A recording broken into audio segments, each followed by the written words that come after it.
नमस्कार दोस्तों। हर हर महादेव। ओम नमः शिवाय। श्री शिवाय नमस्तुभ्यम। दोस्तों, अगर आप हमारे चैनल पर नए हैं तो हमें सब्सक्राइब जरूर कर ले ताकि आने वाली वीडियो आपको मिल सके। दोस्तों, जैसा कि कल सावन मास का आखिरी दिन है तो हमें नंदी के कानों में हमें अपनी बात अवश्य रखनी चाहिए। दोस्तों, कहते हैं कि अगर हम अपनी बात नंदी को बताते हैं तो हमारी मनोकामना सीधी भोले तक पहुंचती है। नंदी को जरूर बोले ये शब्द। वीडियो को ध्यान से देखे, पूरा सुने। आधा अधूरा सुना हुआ कभी लाभ नहीं देगा। चलो चलते हैं, सुनते हैं। भगवान शिव के सबसे प्रिय गणों में से एक हैं नंदी। नंदी जी कैलाश पर्वत के द्वारपाल भी हैं। आप सभी ने देखा होगा कि शिव मंदिर में शिवलिंग के सामने कुछ दूरी पर नंदी जी विराजमान रहते हैं। कई लोग जब मंदिर जाते हैं तो नंदी के कानों में अपनी मनोकामना बोलते हैं। ऐसी मान्यता है कि नंदी के कानों में अपनी मनोकामना बोलने से वह जरूर पूरी हो जाती है। लेकिन कई लोग सिर्फ भगवान शिव की पूजा करके ही घर चले जाते हैं। लेकिन भगवान शिव के साथ नंदी की पूजा करना भी बेहद महत्वपूर्ण है। कथा कहानियों के अनुसार भगवान शिव ने नंदी को वरदान दिया था कि जहां उनका वास होगा वहां नंदी हमेशा विराजमान रहेंगे। शिवलिंग के बाद नंदी जी की पूजा करना जरूरी है। इसलिए जब भी मंदिर जाएं तो शिवलिंग के बाद नंदी की पूजा जरूर करें। अगर आप शिवलिंग की पूजा करके सीधे मंदिर से बाहर निकल जाते हैं तो आपको शिवलिंग की पूजा का पूरा पुण्य नहीं मिलेगा। शिवलिंग की पूजा के बाद नंदी के सामने जलाए दीपक। शिवलिंग की पूजा करने के बाद नंदी के सामने दीपक जरूर जलाएं। इसके बाद नंदी महाराज की आरती करें और किसी से बिना बातचीत किए नंदी के कानों में अपनी मनोकामना बोल दें। क्यों नंदी जी के कानों में बोलते हैं मनोकामना? शिव मंदिर में लोग नंदी जी का कानों में अपनी मनोकामना बोलने के बाद ही बाहर आते हैं। कहा जाता है कि शिवजी अधिकतर अपनी तपस्या में ही लीन रहते थे। उनकी तपस्या में विघ्न न पड़े इसलिए नंदी हमेशा शिवजी की सेवा में तैनात रहते थे। जो भी भक्तगण शिवजी के दर्शन करने आते थे वह अपनी बात नंदी के कानों में बोलकर चले जाते थे। नंदी जी से कही गई बात शिवजी तक जाती है। इसलिए लोग मंदिरों में शिवजी के कानों में अपनी मनोकामना बोलते हैं। मान्यता ये भी है कि शिवजी ने नंदी जी को खुद ये वरदान दिया था कि जो तुम्हारे कान में अपनी मनोकामना कहेंगे उस व्यक्ति की सभी इच्छाएं जरूर पूरी हो जाएंगी। कान में मनोकामना कहने के नियम। नंदी के कानों में अपनी मनोकामना कहने से पहले उनकी पूजा जरूर करें। कहा जाता है कि व्यक्ति को अपनी मनोकामना नंदी के बाएं कान में बोलनी चाहिए। इस कान में मनोकामना बोलने का अधिक महत्व है। हालांकि आप दूसरे कान में भी अपनी मनोकामना बोल सकते हैं। जब आप अपनी मनोकामना बोले तो अपने दोनों हाथों से अपने होठों को ढक लें ताकि कोई आपको देख नहीं पाए। नंदी के कानों में किसी की बुराई या किसी का बुरा करने की बात न कहें। जब आप अपनी मनोकामना नंदी जी को बोल दें तो उनके सामने कुछ भेंट भी अर्पित करें। आप नंदी जी को फल, प्रसाद या कुछ धन अर्पित कर सकते हैं। नंदी के कान में सबसे पहले बोले ये शब्द। शास्त्रों के अनुसार नंदी के कान में कोई भी कामना कहने से पहले ओम शब्द बोलना चाहिए। इसके बाद ही अपनी कामना कहनी चाहिए। नंदी के कान में पहले क्यों बोलना चाहिए ओम शब्द? हर किसी के मन में ये सवाल जरूर उठ रहा होगा कि आखिर अपनी कामना कहने से पहले उ क्यों बोलना चाहिए। बता दें कि हिंदू धर्म में उ का विशेष महत्व है। आप देखेंगे कि अधिकतर मंत्रों की शुरुआत इसी शब्द के साथ होती है।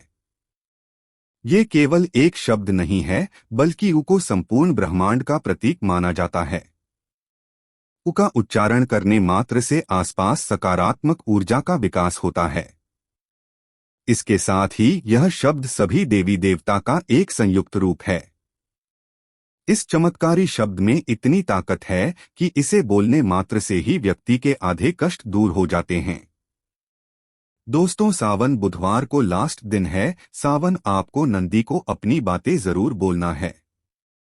दोस्तों हम चलते हैं हमारे उपाय की तरफ। हमारा जो दूसरा उपाय होगा वो, अगर आपका कोई काम काफी दिनों से अटका हुआ है, बिल्कुल भी नहीं हो रहा है, आपने हर प्रयास करके देख लिए हो, सब जुगाड़ आपने कर लिया है, सबके आगे हाथ पैर आपने जोड़ लिए हो, तो हमारे देवोदी देव महादेव कहते हैं अगर आप ये उपाय करते हो तो निश्चय ही आपके सब काम बन जाएंगे, आपका रुका हुआ काम बन जाएगा। आप देखोगे कि आपके काम जो वर्षों से नहीं हो रहे थे वो काम होने लग जाएंगे।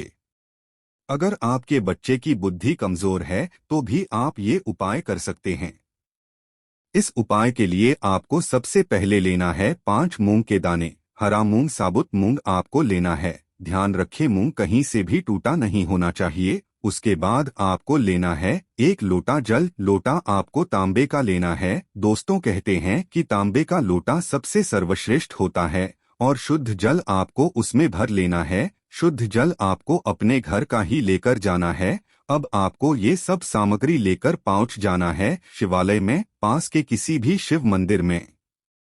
वहां पहुंचकर आपको उत्तर दिशा में खड़े होकर आपको सबसे पहले जो आप 5 मूंग लेकर आए हैं उसमें से 1 मूंग लेना है और नंदी का जो पैर उठा हुआ होता है वहां पर आपको समर्पित कर देना है और थोड़ा सा जल आपको चढ़ा देना है नंदी पर। उसके बाद दूसरा मूंग गणेश जी वाले स्थान पर चढ़ाना है और थोड़ा सा जल तीसरा मूंग अशोक सुंदरी पर आपको चढ़ाना है और थोड़ा जल अब आपको चौथा मूंग माता पार्वती वाले हस्त कमल पर चढ़ा देना है और थोड़ा सा जल चढ़ा देना है। अब आपको 5वां मूंग लोटे में डाल लेना है और महादेव को यानी शिवलिंग को समर्पित करना है। थोड़ा थोड़ा जल आपको डालते जाना है। बुद्धेश्वर महादेव के नाम से आपको समर्पित करना है और आपकी मनोकामना बोलते जाना है कि हे महादेव, हमारे बच्चे की बुद्धि कमजोर है, उसको ठीक करो या फिर हमारा ये काम रुका हुआ है वो पूरा हो जाए। आप अपनी मनोकामना कह सकते हो और आपको 2 मिनट के वहां बैठ जाना है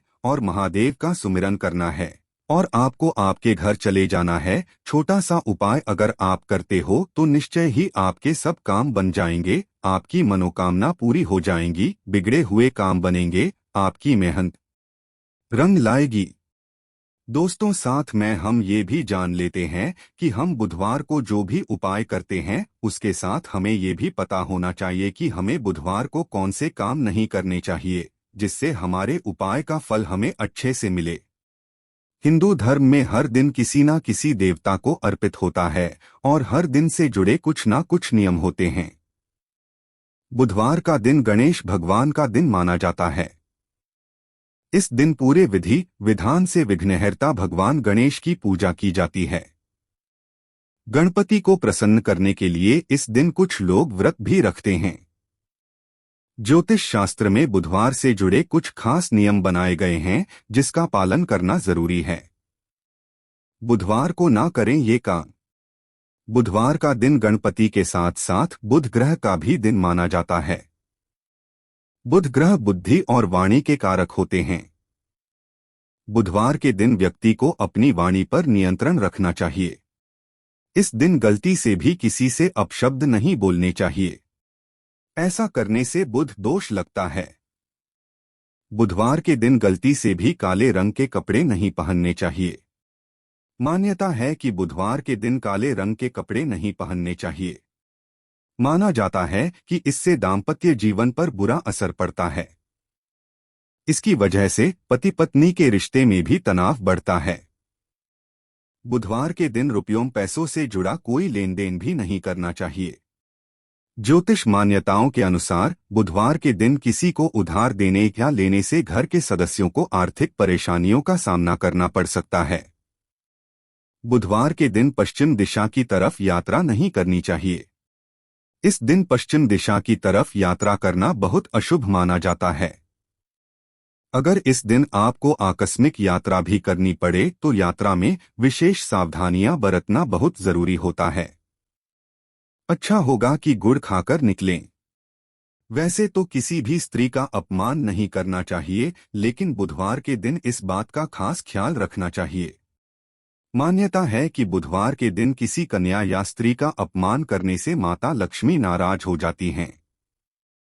स्त्री के अपमान से घर में आर्थिक संकट पैदा होता है।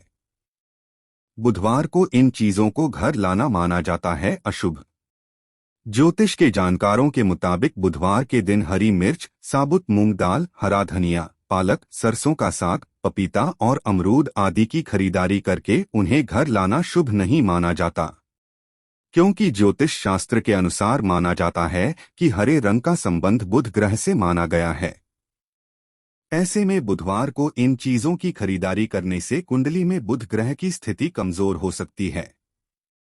दोस्तों, अगर आपको हमारी वीडियो पसंद आए तो हमारे चैनल को सब्सक्राइब जरूर करें।